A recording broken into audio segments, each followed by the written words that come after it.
Hello folks, it's good to see you guys. So I just wanted to watch a video by Sadhguru where he's talking about Gautam Buddha and how he transformed murder into a stage. We'll watch it together, and while we do, I might interject with my thought or comments in the comment section of this video later, and on how it went and what your ideas about what Sadhguru is saying. So let's go ahead and start watching this video, and let's hope that goes well. So here it is. It happened that there was a man. His original name we forget. The name that people gave to him is Agulimala.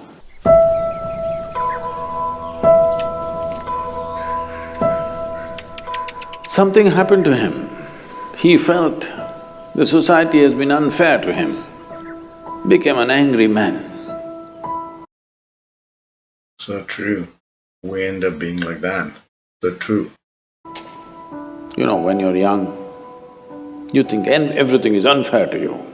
So he became very angry with the society and he took a vow, this town which has been unfair to him. Yeah. But I don't subscribe to this thought because I get a feeling that is not applying to how my mentality was. And I'm sure that your mentality. Being young, I never had any complaints. I did have a lot of trouble, a lot of convictions, but I never, it never felt like that. Maybe it was because of my parents, but never felt like that. I was more focused towards improving myself than looking at what is there with me or trying to be angry. This I don't subscribe to, but anyway, let's continue. He is going to kill 101 people. 101 people he will kill, and he will cut each one of their thumb and wear it as a rosary around his neck, a garland of fingers or thumbs.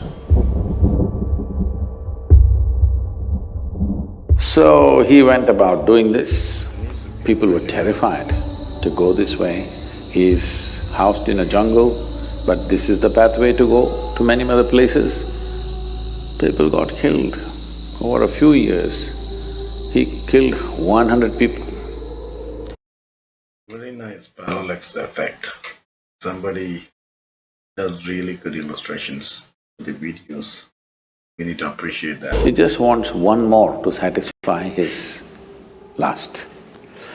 So one day, Gautama Buddha came to this town. So by now, because he's wearing a garland of these fingers, they called him Agulimala. That means one who wears fingers as his garland.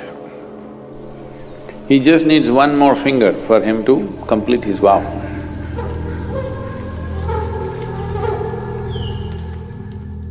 Gautama came and he was to go that way.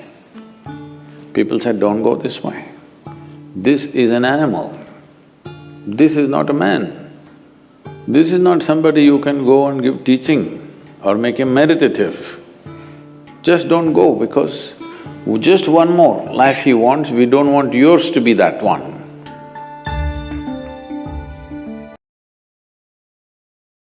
Said, if I don't go, who will go? And he will remain unfulfilled. He just needs one more finger. If I do not go, who else will go? Let me go. So he went. Agulimala was sitting on a rock. He saw this monk coming quietly. By now, he's enjoying his reputation. People are terrified of him, he likes it. Just the mention of his name, people tremble. He's beginning to enjoy it. So, sitting there on the rock, he roared just to make this monk know that I am here and this is your end coming. Gautama looked at him, kept.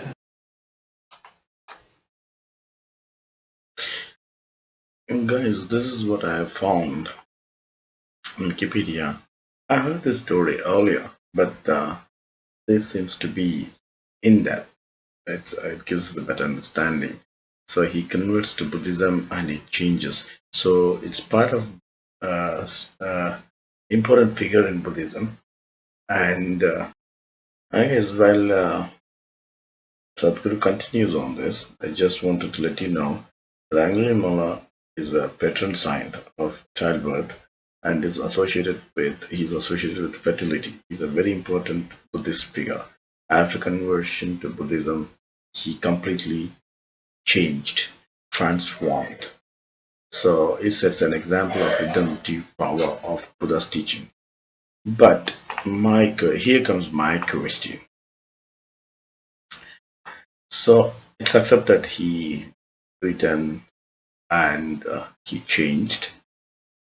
But what about his actions? What happens after he is enlightened? Will those actions be burnt out? And will those murders that he committed written off? This is the question that comes into everybody's mind. I have a feeling that you have to be good from the day one to appear on earth and continue to be that. If by chance, for any reason, whether driven by karma, maya, or whatever it is, if you take a different way, they go into a confession box and confess, it's not going to happen. You have to pay for what you have done. For the murders that Agulimala did, you will have to pay. If you feel differently, let me know, guys. Let's continue. Walking with a smile on his face quietly. He didn't like this. Usually, when they see him or when they hear him, people run helter-skelter, wanting to save their lives. He likes that. This man is just walking. He didn't like it. He jumped off the rock and came and stood in front of him. Said, "Who the hell are you? And do you know who I am?" He showed his mala, all fingers. Oh.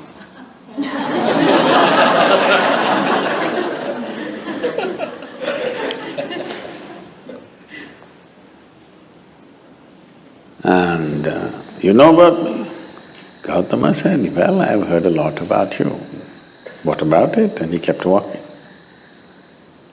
"Where do you think you're going? You're still going when I'm talking to you?" Gautama said, "I stopped going long time ago. My going stopped long time ago. I have arrived. You're the one who trying to go somewhere." Then Agulimala laughed. He said, "Rubbish. You are definitely an insane man. I am standing still, you say I'm going.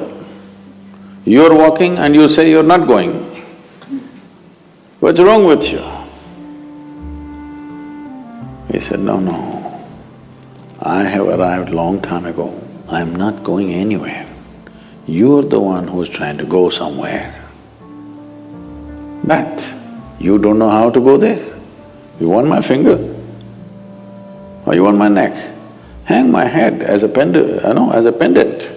You got fingers, you can hang my head. Now it'll be a good pendant for the necklace."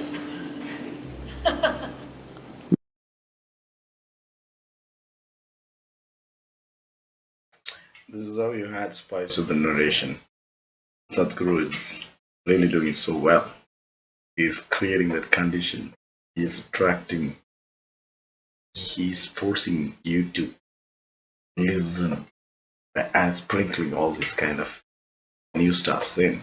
It's good. It's not a pretty straightforward narrative. You have to, when you tell a story, it has to have a lot of imagination and you have to add extra stuff to it. Because otherwise it's be boring. For me, I know this story already. I know what happens. But what is happening here, what is enchanting us to listen to Sadhguru is all these anecdotes and stuffs that he imagines and adds it into the storyline. So that's bringing is what is keeping us enchanted. Let's… Because I'm done, I've arrived. It doesn't matter whether I'm physically here or not. You can do what you want. See, the pleasure of this killing is only when you're terrified and you don't want to die. When someone wants to die and they don't care, what's the use of killing this guy? And it looks like even if you kill this guy, your lust for 101 lives will not be fulfilled because this guy doesn't give you the pleasure. Hey guys, by the way, if you're still with me, just to let you know, the cap I'm wearing is because it's cold out here and I don't have much of the air on my head.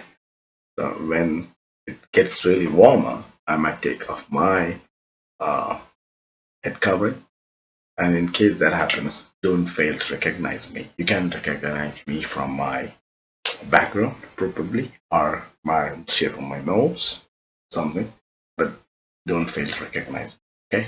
I'm going to come completely bald very soon once the cold goes off. So let's continue.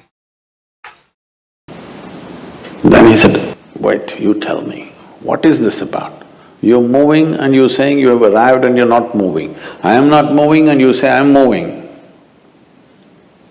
You're looking for fulfillment in your own way, 101. I'm fulfilled. There's a big difference. And you can take my life. If you think you're going to be fulfilled, do it. Because this is my work, to fulfill people. If it's going to happen so easy that without a teaching, just by slashing my throat, you're going to be fulfilled, just do it, what's the problem? Now Agulimala became his star disciple.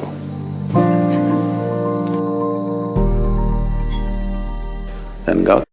True, sometimes it clicks due to odd things, just simply clicks.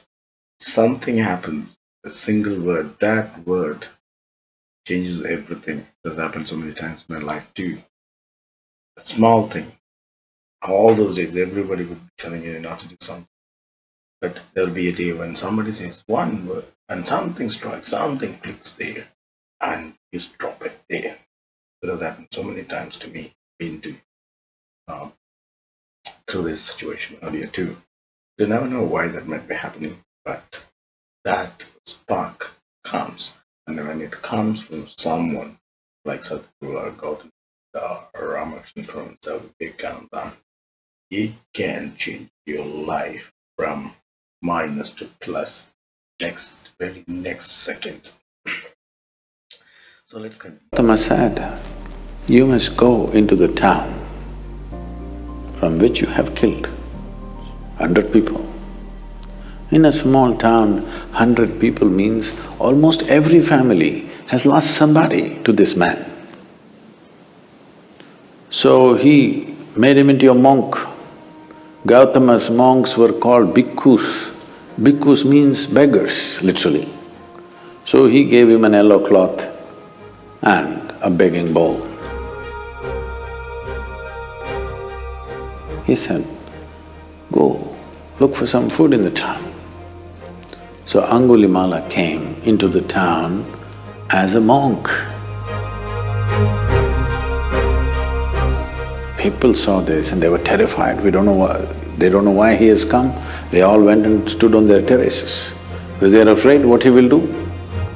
Then when they saw he's become tamed, he's not the same fierce man, then they started throwing stones at him because each family has lost somebody to him. Yes, this is redemption. This is where this karma is getting burnt. But it's not going to be totally effective. But still, there will be a little bit of let up. Yeah. So he continued. Stones hit him, he was bleeding all over. Then when it became… stone throwing became little in excess, and Gautama came in, asked the people to stop and said, "This is not the same man. This man is an extension of me. You're throwing stones at me. So stop. There's no point killing this man because this man in a very hard way has come to realization. You can't waste this." And Agulimala became, as I said, a star disciple, went all over the country spreading Buddha's way of teaching, living and knowing. So it doesn't matter what kind of fulfillment you're looking for. You think it will happen with education, or at least you thought.